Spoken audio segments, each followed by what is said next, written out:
예, 오늘 드디어 특별 새벽 기도의 이제 마지막 날입니다. 주위 사람들 보고 잠깐 인사해 했으면 좋겠습니다. 수고하셨습니다. 승리하셨습니다.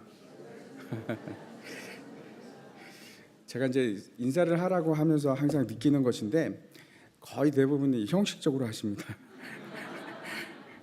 제가 이제 그 외국에 있을 때 이제 그 외국 사람들은 참 인사를 잘합니다. 그래서 이제 인사 시간을 주면은 우리는 눈도 제대로 안 마주치고 그냥 이렇게 하고 마는데 진짜 인사를 합니다. 그래서 막 그냥 인사라 그러면은 끝도 없이 그냥 뭐 이러고 저것 물어보고 계속 얘기를 하면서 인사를 하십니다. 다시 한번 해볼까요? 예. 다음에는 진짜로 인사했으면 좋겠습니다. 오늘 마지막 주제는 베푸는 삶을 살라입니다. 제가 이제 건강한 삶을 위한 최고의 습관 그 책을 가지고 이제 말씀을 전했습니다. 한번 보여주십시오. 그다음 저 책을 가지고 이제 말씀을 전했는데 2주 동안 우리가 이제 200페이지가 넘는 그것을 여러분 이제 다 읽으신 겁니다.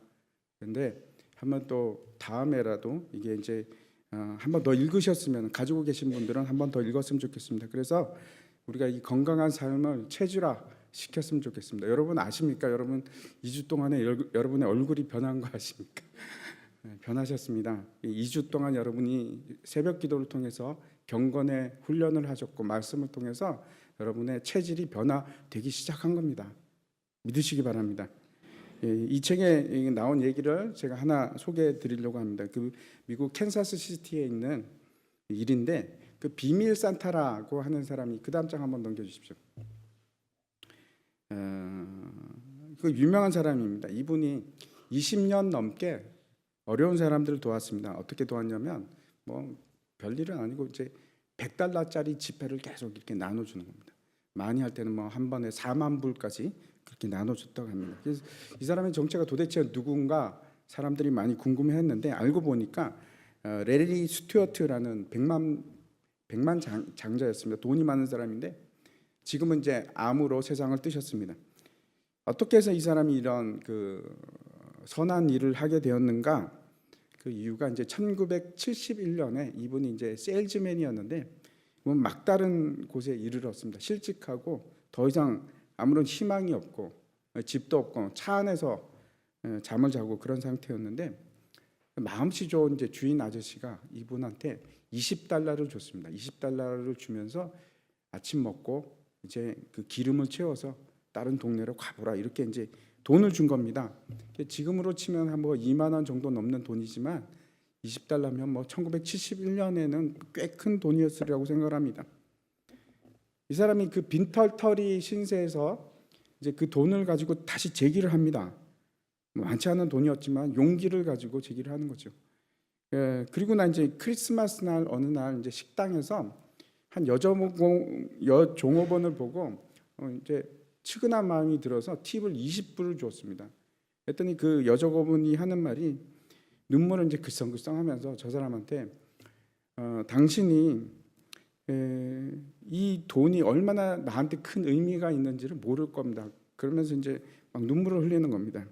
그래서 8년이 지났는데 그 일이 있었는지 8년이 지났는데 이 사람이 다시 그 주인을 찾아갑니다. 그 자기에게 돈을 줬던 식당 주인을 찾아가서 당신이 그때 나한테 준 20불이 나에게는 한 10,000불의 값어치가 있었습니다. 그리고 10,000불을 줬다고 합니다. 그 다음부터 이제 이 사람이 계속해서 어려운 사람을 보면 희망을 주고 돕는 선물을 주고 그런 사람으로 이제 살았습니다.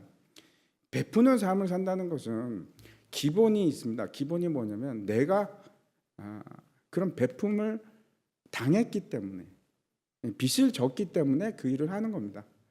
여러분 아시죠? 우리는 다 빚진 사람들입니다. 하나님께서 우리에게 한없이 후하게 베푸신 그 은혜가 있기 때문에 지극히 당연하게 우리도 베푸는 삶을 살아야 됩니다.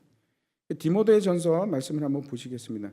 내가 이 세대에서 부한 자들을 명하여 마음을 높이지 말고 정함이 없는 재물에 소망을 두지 말고 오직 우리에게 모든 것을 후히 주사 누리게 하시는 하나님께 두며 선을 행하고 선한 사업을 많이 하고 나누어지기를 좋아하며 너그러운 자가 되게 하라. 내가 왜 저 사람을 도와줘야 되는데? 왜냐하면 내가 은혜를 받아서 그런 겁니다. 우리가 아무리 가난해도 나눌 것이 있습니다. 아무리 가난해도 줄 것이 있습니다. 그건 우리 재정 상태와는 관계가 없습니다. 디모데전서 말씀에 이 보면은 이 명령은 모든 그리스도인들에게 주어진 명령입니다. 17절에 이렇게 말씀하십니다. 우리의 하나님이 어떤 분이신가 하면 모든 것을 후히 주사 누리게 하시는 하나님이십니다. 그런 하나님이십니다. 오늘 이제 본문 19절에 보면은 나의 하나님이 그리스도 예수 안에서 영광 가운데 그 풍성한 대로 너희 모든 쓸 것을 채우시리라, 이렇게 얘기합니다. 우리가 이제 2주 동안 어떻게 하면 우리가 건강하게 살 것인가 하는 것을 이제 빌립보서를 통해서 알아봤는데 마지막입니다. 마지막 우리에게 주는 이 교훈이 뭔가 풍성한 대로 너희 쓸 것을 채우시리라 하는 말씀입니다. 우리에게 베푸시는 분은 여러분 천지를 창조하신 하나님입니다. 그 공급하심이 찔끔찔끔 뭐 이렇게 주시는 것이 아니고 무제한입니다. 무제한. 이렇게 말씀드리면 우리가 또 다시 여러분 마음속에 물질로 이게 환원이 될까봐 생각이 되는데 물질로 포함됩니다. 하지만 그 이상입니다. 우리 신체적, 영적인 거, 물질적인 거, 정서적인 거, 정신적인 거, 심리적인 거, 그리고 결혼과 가정을 포함해서 모든 것을 채우시는 분이십니다. 풍성하게, 그냥 채워주시는 게 아니고 풍성하게 예수 그리스도의 영광 가운데 채워주신다고 약속을 하십니다. 이것이 뭐든지 다 구하라, 그리하면 채워주시리라 하는 우리가 이제 생각하는 기복신앙과는 다릅니다. 이 우리의 이기적인 꿈과 소원 때문에 그렇게 하는 것이 아님을 여러분 분명히 기억하시기 바랍니다. 오늘 이 4장 19절이 존재하는 문맥적인 맥락에서 여러분이 이해하셔야 됩니다.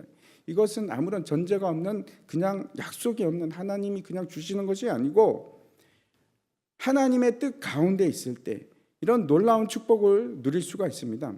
그 전제가 무엇인지 오늘 살펴보도록 하겠습니다. 첫 번째는 그 베푸는 삶이라는 것은 기대하며 소망하는 그런 삶입니다. 하나님은 우리가 원하시기만 하면 뭐든지 들어주는 그런 그 램프의 요정 같은 그런 분이 아니시라.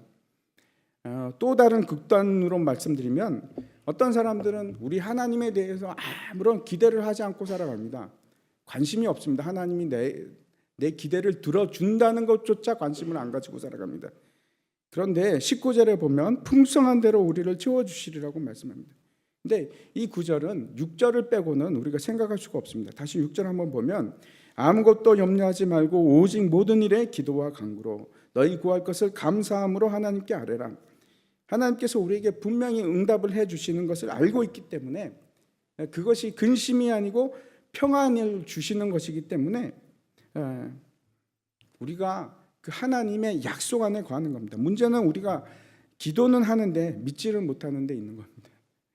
때로는 응답이 더디 오기 때문에, 때로는 내 스케줄대로 오지 않아서, 때로는 기도해 놓고 그래서 믿지를 못합니다. 기도는 하는데 뭐 들어주실까? 신뢰의 문제에 있어서 정말 문제점은 뭔가 하면 하나님에 대한 기대치가 너무 낮은 데 있습니다. 우리가 너무 기대치가 낮습니다. 예수님께서 분명히 우리에게 뭐라고 말씀하셨냐면 구하라 그러면 주실 것이요, 찾으라 그러면 찾을 것이요, 문을 두드리라 그러면 열릴 것이니 라고 분명히 말씀하셨는데 여기서 이 모든 동사, 세 개의 동사들은 굉장히 강한 동사들입니다. 구하되 계속 구하라, 찾되 계속해서 찾아라, 문을 두드리되 계속해서 문을 두드리라, 그런 뜻입니다. 예수님께서 이렇게 엄청난 약속을 해 주셨음에도 불구하고 우리는 에이 설마 열릴까? 에이 설마. 하나님의 힘과 능력으로 여러분 우리는 무엇이든지 할 수 있습니다. 하나님의 능력을 제한하지 마십시오. 반대로 내게 능력 주시는 자 안에서 내가 모든 것을 할 수 있지만 내가 능력 주시는 자를 떠나면 그 떠나서는 아무것도 할 수 없습니다. 요한복음의 15장 5절에 이렇게 얘기합니다. 너희가 나를 떠나서는 아무것도 할 수 없습니다. 내가 하나님 안에서 그렇게 풍성함을 누리기 시작할 때 그때 내 마음에 베푸는 일이 가능해지기 시작합니다. 하나님의 풍성함을 내가 경험하기 시작할 때, 풍성해질 때, 내 마음이 풍성해질 때 그때 베푸는 일이 시작되는 겁니다. 분명히 하나님께서 채워주실 거니까. 우리가 구하면 나를 위해서 구하는 것이 아니고 하나님 나라를 위해서 구하기 시작하면 그러면 하나님께서 기꺼이 손을 내밀어서 우리의 손을 채워주십니다. 그래서 하나님을 기대하시기 바랍니다. 하나님을 기대하십시오. 여러분 삶 속에서 정말 어마어마한 일을 하나님께서는 분명히 행하실 겁니다. 그걸 믿고 기대하시기 바랍니다. 그리고 그 기대는 그러면 언제 생기기 시작하는가? 언제 생깁니까, 여러분은? 기도할 때 생깁니다. 그 하나님에 대한 기대는 가만히 있으면 생기는 것이 아니고 저와 여러분이 하나님께 기도하기 시작할 때 그 기대하는 마음이 생기기 시작합니다. 하나님께서 나를 통해서 무슨 큰일을 하실까? 하십니다.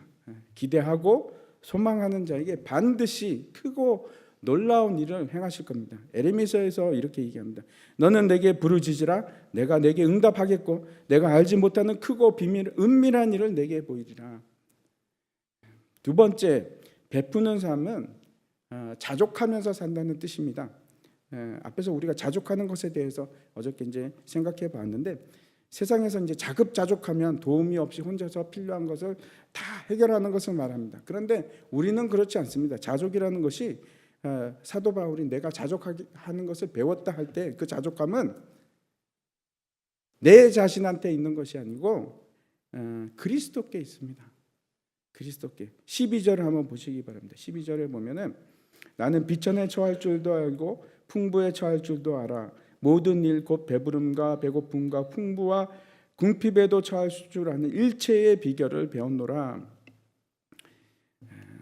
이 배웠다는 것은 사도 바울이 모든 상황을 다 겪었다라고 얘기하는 겁니다. 결론은 그 자족함은 상황과는 관계가 있습니까? 없습니까? 없습니다.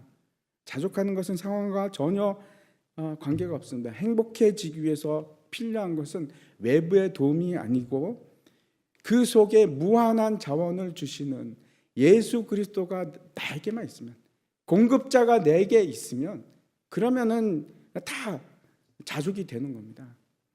누가복음의 그 악한 청지기 비유를 한번 생각해 보시기 바랍니다. 청지기가 그 주인의 모든 것이 자기 것이라고 착각을 하고 살다가 아닌 겁니다. 내 것이 아니네. 아차. 그리고 나서 여러분 그걸 깨닫기 시작하면은 그때부터 자족함이 생기기 시작하는 겁니다. 내 것으로 소유하고자 하는 마음이 있을 때는 불만족이 있었는데 이제는 마음이 내 것이 아니라는 생각을 가지기 시작하니까 그렇죠. 내가 꼭 이걸 소유할 필요가 없어지는 겁니다. 청지기가 자기 것이 아님을 깨닫고 나서 사람들에게 은혜를 베풀기 시작합니다. 당신 내가 이렇게 은혜를 베풀어줄게. 베풀기 시작합니다. 마음대로 줄 수가 있는 겁니다. 내 거면 아까워서 어떻게 주겠습니까? 내 것이 아니라 하나님 것이니까 내가 마음대로 주는 겁니다. 내 돈이면 못 줄 텐데 하나님 거니까 마음대로 도와줄 수가 있는 겁니다. 중요한 것은 하나님 것은 아무리 써도 여러분 바닥이 안 납니다. 끝이 없습니다. 마음대로 쓸 수가 있습니다. 줄 수가 있습니다. 교회 일도 그렇습니다. 때로는 우리 교회 재정이 마치 우리 것처럼 생각을 하면 쓸 게 없습니다. 교회 재정이 유한합니다. 그런데 하나님 나라의 재정은 무한합니다. 그래서 하나님 나라를 위해서 쓰는 데는 무한히 쓸 수 있습니다. 우리가. 세 번째, 그 베푸는 삶은 후하게 준다는 의미를 가집니다.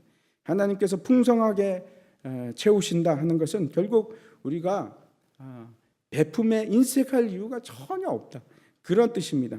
오늘 본문에 이제 빌립보 교인들을 한번 우리가 생각해 보았으면 좋겠는데 15절에 이렇게 얘기합니다. 빌립보 사람들아 너희도 알거니와 복음의 시초에 내가 마게도냐를 떠날 때에 주고받는 일에 내 일에 참여한 교회가 너희 외에는 아무도 없었느니라, 이렇게 얘기합니다. 이 말은 다른 교회는 안 돕고 있고 사도 바울을 도운 교회는 이 빌립보 교회밖에 없었다.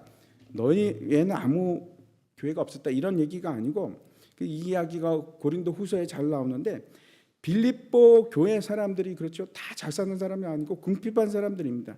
그런데 그 사람들이 헌금을 하기 시작합니다. 처음으로 여기서 얘기하는 거는 처음으로 너희가 다른 사람들이 다 안 할 때 가장 가난한 너희들이 그렇게 빈공한 가운데서 풍성한 헌금을 했다 이렇게 얘기를 하고 있습니다.